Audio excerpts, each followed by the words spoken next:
বিবেকানন্দ, শঙ্করীপ্রসাদ বসু।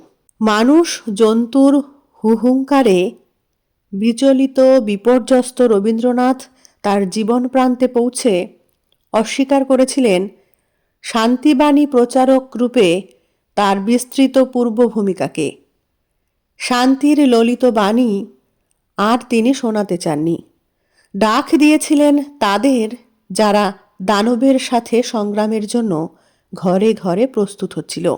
স্বামী বিবেকানন্দও ভয়াল করাল সৃষ্টি তরঙ্গের সামনে দাঁড়িয়ে উচ্চারণ করেছিলেন বীরবাণী।